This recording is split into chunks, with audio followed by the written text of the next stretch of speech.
खुदावंद यीशु मसीह नासरी के ज़िंदा जलाली कुदूस पाक और पवित्र नाम में आप सबकी सलामती हो। आज हम बफज़ल रब्बी बात करने जा रहे हैं 5वें सलीबी कलिमा पर,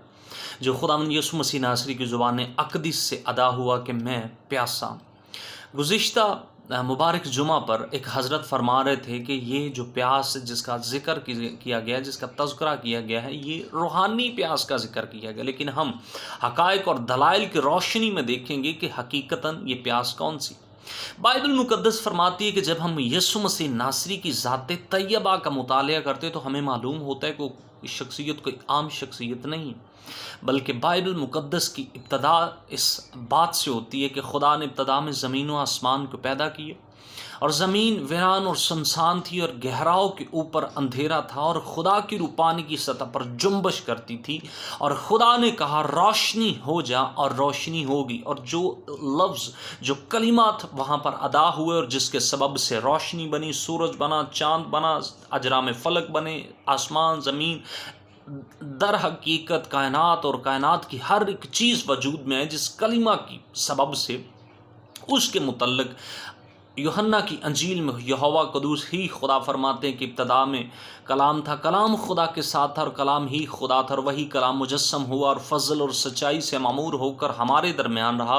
और हमने उसका ऐसा जलाल देखा जैसे बाप के इकलौते का जलाल, यानी खुदावंद यीशु मसीह नासरी जो कलीमा मुजस्सम है, जो जब वो इस दुनिया में आए तो हमने उसका ऐसा जलाल देखा जैसे बाप के इकलौते का जलाल। मेरे अजीज़ों, जब वही कलाम जिसकी बदौलत, जिसके सबब से कायनात बनी है, समंदर बने हैं, नदियाँ बनी हैं, चश्मे बने हैं, पानी की हर एक जितनी भी दुनिया में चीज़ें दरियाफ्त हो चुकी हैं, नज़र आती हैं या जो नज़र से ओझल हैं, सारी की सारी उसी के लिए, उसी के सबब से और उसी के वास्ते बनी हैं, तो फिर क्यों कर हो सकता है कि वो शख्सियत सलीब के ऊपर रूहानी प्यास रख रही है। बाइबल मुक़द्दस फरमाती है कि तकरीबन 24 घंटे से ज़्यादा वक्त गुजर चुका है। अज़ियतनाक और दर्दनाक मंज़र गुज़र रहे हैं, वाक़यात हो रहे हैं, उनके मुंह पर थूका जा रहा है, उनके मुंह पर थप्पड़ मारे जा रहे हैं, उनकी दाढ़ी को नोचा जा रहा है, उनके बालों को खींचा जा रहा है, उनके सर पर कांटों का ताज है, उनके जिस्म के ऊपर गोश्त नाम की कोई चीज़ नहीं बची, क्योंकि यीशु मसीह नासरी की ज़ुबान अक़दस के अल्फाज हैं कि मैं अपनी तमाम की तमाम तर हड्डियाँ गिन सकता। जब ऐसे मंजर को हम देखते हैं, यानी तकरीबन वो करीबल मर्ग नज़र आ रहे हैं। किसी दूसरी शख्सियत के मुतल्लिक़ आप सभी समझदार हैं, जब कोई शख्स करीबुल मर्ग होता है तो सांस तक गले में अटक जाती है, ज़ुबान प्यास से तालु के साथ चिपक जाती है, और हवा जो है वो फेफड़ों से ख़त्म हो जाती है, सांस लेना मुश्किल हो जाता है, तो बोलना तो बहुत दूर की बात है। लेकिन यहाँ यहूदा के कबीले का बब्बर हार मानने को तैयार नहीं है, क्योंकि जिसकी मैं बात कर रहा हूँ उसके मुतल्लिक़ बाइबल ही का फरमान है कि वो दाऊद की असल और नस्ल और यहूदा के कबीले का बब्बर है। मेरे अजीज़ों, जो कायनात और कायनात की हर एक चीज़ का खालिक व मालिक है, जो कायनात की इल्लत गाई है, जिसने कायनात की हर एक चीज़ को बनाया है,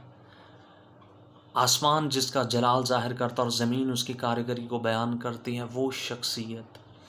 मेरे और आपके गुनाहों के लिए इस कर्ब में, इस दुख और दर्द की हालत में मुब्तला है। क्योंकि बाइबल मुक़द्दस ही का फरमान है, देखो ये खुदा का बर्रा है जो जहान के गुनाहों को उठाए लिए जाता है, ताकि मैं और आप ज़िंदगी पा सकें, मैं और आप नजात को हासिल कर सकें। क्योंकि खुदा ने दुनिया से ऐसी मोहब्बत रखी कि उसने अपना इकलौता बेटा बख्श दिया, ताकि जो कोई उस पर ईमान लाए हलाक ना हो, बल्कि हमेशा की ज़िंदगी पर। ये प्यास, ये कर्ब की हालत मेरे और आपके गुनाहों के सबब से थी, लेकिन उसने अपने आप पर ले लिया ताकि हम बच सकें और हम ज़िंदगी को हासिल कर सकें। लेकिन आज तकरीबन 2000 साल हो चुके हैं। अक्सर औक़ात लोगों के हालात और वाक़यात बिल्कुल वैसे के वैसे ही हैं कि जैसे हमारे लिए कोई बर्रा कुर्बान नहीं हुआ, और ऐसा बर्रा हमारे लिए तो कुर्बान हुआ है जो बेऐब बर्रा था, जिसकी कुर्बानी के बाद किसी किस्म की कुर्बानी की ज़रूरत नहीं। मेरे अजीज़ों, तकरीबन मसीहत को 2000 साल से ऊपर हो चुके हैं, लेकिन हमारी हरकतें आज भी वैसी की वैसी हैं। मैं आपसे मिन्नत करना कह रहा हूँ, برائے مہربانی ان دکھوں کو، ان مصیبتوں کو جو میرے اور آپ کے سبب سے خداوند یسوع مسیح ناصری نے اپنے اوپر لے لی، ان کو یاد کر کے اپنے اعمال کو، اپنے ایمان کو درست کیجیے اور اس کامل کرنے والے یسوع کا تکنا شروع کر دیجیے، تاکہ ہمارے زندگیوں سے ہر قسم کی بدی، بدکاری، بغض، حسد، غصہ، تفرقے، جدائیاں، بدعتیں، ناچ رنگ، نشے، ہر ایک چیز ہماری زندگیوں سے جاتی رہے، اور ہماری زندگیوں کے وسیلہ سے یسوع ناصری کے نام کو جلال ملے، تاکہ خداوند کے نام کو ہم وڈیا سکیں، اس کی ستائش کر سکیں، کیونکہ خدا ایسے پرستار ڈھونڈتا جو روح اور سچائی سے اس کی حمد کرتے ہیں۔ تو اپنے بدنوں سے، اپنی روحوں سے، اپنے چال چلن سے اس کے نام کو جلال دیں۔ God bless you all of, آمین۔